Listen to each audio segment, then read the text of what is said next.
രാഹുൽ മാങ്കൂട്ടത്തിൽ വിഷയത്തിൽ KPCC അധ്യക്ഷൻ സണ്ണി ജോസഫിന്റെ വെൽ ഡ്രാഫ്റ്റഡ് പരാമർശത്തെ തള്ളി പ്രതിപക്ഷ നേതാവ് VD സതീശൻ. രാഹുൽ മാങ്കൂട്ടത്തിന് എതിരായ രണ്ടാമത്തെ ബലാത്സംഗ പരാതിയിൽ രാഷ്ട്രീയ ഗൂഢാലോചന ആരോപിച്ച സണ്ണി ജോസഫ് പരാതിയെ വെൽ ഡ്രാഫ്റ്റഡ് എന്നായിരുന്നു പരിഹസിച്ചത്. മാങ്കൂട്ടത്തിനെ ന്യായീകരിച്ചും അതിജീവിതയെ അപമാനിച്ചും KPCC അധ്യക്ഷൻ എന്ന തരത്തിൽ വാർത്തകൾ വന്നതോടെയാണ് അതിനെ തള്ളി സതീശൻ രംഗത്ത് വന്നത്. പരാതി വെൽ ഡ്രാഫ്റ്റഡ് ആകുന്നതിൽ എന്താണ് തെറ്റ്? പരാതി വെൽ ഡ്രാഫ്റ്റഡ് ആകുന്നതിൽ തെറ്റില്ല. പരാതി നൽകുമ്പോൾ വക്കീലന്മാരുടെ സഹായം തേടുന്നതിലും തെറ്റില്ല. ഇതായിരുന്നു സതീശന്റെ പ്രതികരണം. അതൊരു വെൽ ഡ്രാഫ്റ്റഡ് പെറ്റീഷൻ ആയിരുന്നു കേട്ടോ.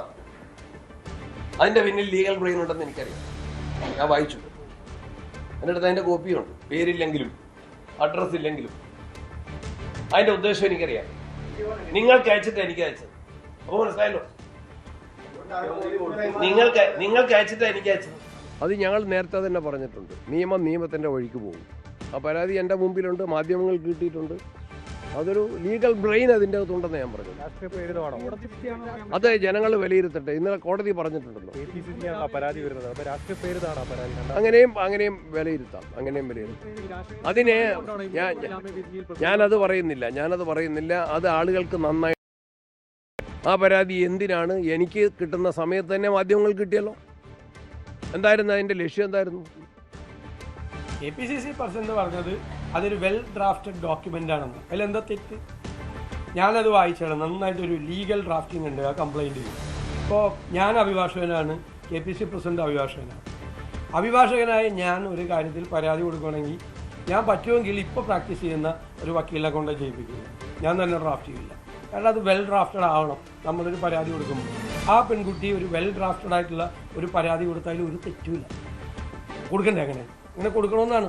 അങ്ങനെ കൊടുത്തതിൽ ഒരു തെറ്റുമില്ല. വെൽ ഡ്രാഫ്റ്റഡ് ആയിട്ടുള്ള പരാതിയാണെന്ന് പറഞ്ഞാൽ അതൊരു ഒഫൻസ് ഒന്നും അല്ലല്ലോ. ആണോ? ഒഫൻസ് ഒന്നും അല്ലല്ലോ. നമുക്ക് ഒരു പരാതി, ഞാൻ എത്രയോ പരാതികൾ തയ്യാറാക്കിയിരിക്കുന്ന ആളാണ്, അഭിഭാഷകൻ എന്ന നിലയിലും പൊതുപ്രവർത്തകൻ എന്ന നിലയിലും. എൻ്റെ ഒരു സ്വന്തം പരാതി ഞാനിപ്പോൾ കടകംപള്ളി സുരേന്ദ്രന് നോട്ടീസ് അയച്ചു. ഞാനല്ല അയച്ചത്, എൻ്റെ വക്കീലെ കൊണ്ടാണ് ഞാൻ അയപ്പിച്ചത്. കാരണം ഇപ്പോൾ പ്രാക്ടീസ് ചെയ്യുന്ന, ഇപ്പോൾ ഉള്ള നിയമപരമായ കാര്യങ്ങൾ അപ്ഡേറ്റ് ചെയ്യുന്ന ഒരാളാണ് അഭിഭാഷകൻ. ചിലപ്പോൾ ഒരു അഭിഭാഷകന്റെ സഹായം തേടിക്കാനും ആ കുട്ടി പരാതി കൊടുക്കാൻ നേരത്തെ അതിലെന്താ തെറ്റ്? ഒരു തെറ്റുമില്ല. കിരൺ ബാബു വിവരങ്ങൾ പങ്കുവെക്കും. കിരൺ, ഇപ്പോൾ ഈ രാഹുൽ മാങ്കൂട്ടത്തിൽ വിഷയം അത് ഒന്ന് കോൺഗ്രസിൽ അടങ്ങി വരികയായിരുന്നു. ഇപ്പോൾ പ്രധാനപ്പെട്ട നേതാക്കൾ തന്നെ KPCC അധ്യക്ഷനും ഒപ്പം പ്രതിപക്ഷ നേതാവും തന്നെ ഈ വിഷയത്തിൽ പരസ്പരം ആരോപണം ഉന്നയിക്കുമ്പോൾ തെരഞ്ഞെടുപ്പ് ദിവസം കൂടിയാണ് എന്നത് അവർ ഓർക്കുന്നില്ല എന്തോ? രഞ്ജിത്ത്, അതുതന്നെയാണ് ഏറ്റവും പ്രധാനം. രാഹുൽ മാങ്കൂട്ടം വിഷയത്തിൽ കോൺഗ്രസിൽ തുടക്കം മുതൽ തന്നെ രണ്ട് അഭിപ്രായങ്ങളുണ്ട്. അത് പിന്നീട് പരസ്യമായി പറഞ്ഞാൽ ഉണ്ടാകുന്ന പ്രത്യാഘാതങ്ങളൊക്കെ തിരിച്ചറിയുകയും എല്ലാവരുടെയും ഒറ്റ അഭിപ്രായം എന്ന നിലയിലേക്ക് മാറുകയും ഒക്കെ ചെയ്തതാണ്. അത് പുറമേക്ക് മാത്രമായിരുന്നു ആ മാറ്റം എന്ന് വ്യക്തമാക്കുന്നതാണ് KPCC അധ്യക്ഷന്റെ പ്രതികരണം തന്നെ. ഒരു പരാതിക്കാരി, രണ്ടാമത്തെ ബലാത്സംഗ പരാതിയിൽ രാഹുൽ മാങ്കൂട്ടത്തിന് ജാമ്യം കിട്ടിയ ശേഷം ഉള്ള ഒരു പ്രതികരണം, അത് കേരളം പോളിംഗ് ബൂത്തിൽ നിൽക്കുന്നതിന് മണിക്കൂറുകൾക്ക് മാത്രം മുമ്പ് നടത്തുന്ന പ്രതികരണം എന്ന തരത്തിലേക്കുള്ള വലിയ രാഷ്ട്രീയ പ്രാധാന്യം കൂടിയുണ്ട്. അവിടെ രാഹുൽ മാങ്കൂട്ടത്തിനെ നേരിട്ട് ന്യായീകരിക്കുന്നില്ലെങ്കിലും രാഹുൽ മാങ്കൂട്ടത്തിനെ ന്യായീകരിക്കുന്ന പരാമർശം തന്നെയാണ് KPCC അധ്യക്ഷൻ നടത്തിയത്. ഈ പരാതി ഒരു വെൽ ഡ്രാഫ്റ്റഡ് പരാതിയാണ്, ഇതിനു പിന്നിൽ ലീഗൽ ബ്രെയിൻ ഉണ്ട് എന്നായിരുന്നു അദ്ദേഹത്തിന്റെ ആരോപണം. അങ്ങനെ സ്വന്തം നിലയ്ക്ക് ഏതെങ്കിലും ഒരു പെൺകുട്ടി തനിക്ക് നേരിട്ട അപമാനത്തിനെതിരെ അല്ലെങ്കിൽ തനിക്ക് നേരിട്ട ദുരനുഭവത്തിനെതിരെ പരാതി കൊടുത്തതല്ല, അതിനു പിന്നിൽ മറ്റാരോ ഉണ്ട് എന്നുള്ള ഒരു സൂചനയാണ്, അല്ലെങ്കിൽ പരോക്ഷമായോ പ്രത്യക്ഷമായോ ഉള്ള സൂചന തന്നെയാണ് KPCC അധ്യക്ഷൻ നൽകിയത്.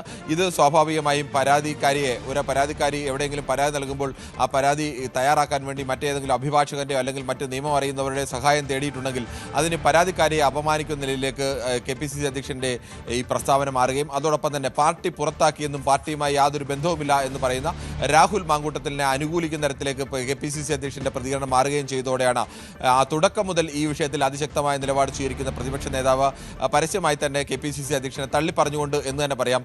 പേര് പറയുന്നില്ല എന്ന് മാത്രമേ ഉള്ളൂ, പക്ഷേ തള്ളി പറഞ്ഞുകൊണ്ട് തന്നെയായിരുന്നു അദ്ദേഹത്തിന്റെ പ്രസ്താവന. എന്താണ് വെൽ ഡ്രാഫ്റ്റഡ് പരാതിക്ക് കുഴപ്പം?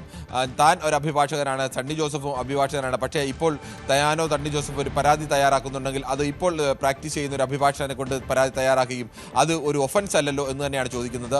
അങ്ങനെ തന്നെ വേണം പരാതി തയ്യാറാക്കേണ്ടത്. നന്നായി ഒരു പരാതി നൽകുമ്പോൾ ആ പരാതി തയ്യാറാക്കാൻ നിയമവിദഗ്ധരുടെ സഹായം തേടേണ്ടത് തന്നെയാണ്. അത് ശരിയായ ഒരു നിലപാടാണ്. അതിൻ്റെ പേരിൽ ആരെങ്കിലും ആക്ഷേപിക്കുന്നത് ശരിയല്ല എന്ന് തന്നെയാണ് പറഞ്ഞു വെക്കുന്നത്. ഫലത്തിൽ ഈ രണ്ടാമത്തെ പരാതിയെയും പരാതിക്കാരിയെയും തള്ളിക്കളയുമ്പോൾ, KPCC അധ്യക്ഷൻ തള്ളിക്കളയുമ്പോൾ, പ്രതിപക്ഷ നേതാവ് KPCC അധ്യക്ഷനെ തള്ളിക്കളയുകയാണ്. കോൺഗ്രസിൻ്റെ ഏറ്റവും പ്രധാനപ്പെട്ട നേതാക്കൾ, കേരളത്തിലെ 2 നേതാക്കൾ, ഒന്ന് KPCC അധ്യക്ഷനും 2 പ്രതിപക്ഷ നേതാവുമാണ്. ഇവർ രണ്ടുപേരും ചേർന്നാണ് ഈ പാർട്ടിയെ നയിക്കേണ്ടത്. ഈ 2 പേർക്കും ഈ വിഷയത്തിൽ വ്യത്യസ്തമായ അഭിപ്രായമാണെന്നുള്ളത് വോട്ടെടുപ്പ് കേരളത്തിൽ നടന്നുകൊണ്ടിരിക്കുന്ന മണിക്കൂറിൽ തന്നെയാണ് കോൺഗ്രസിൻ്റെ ഏറ്റവും പ്രധാനപ്പെട്ട നേതാക്കളുടെ ഈ അഭിപ്രായ വ്യത്യാസം പരസ്യമായിരിക്കുന്നത്. അതാണ് വിവരം. ആർ കിരൺ ബാബുവാണ് കാര്യങ്ങൾ പങ്കുവച്ചത്.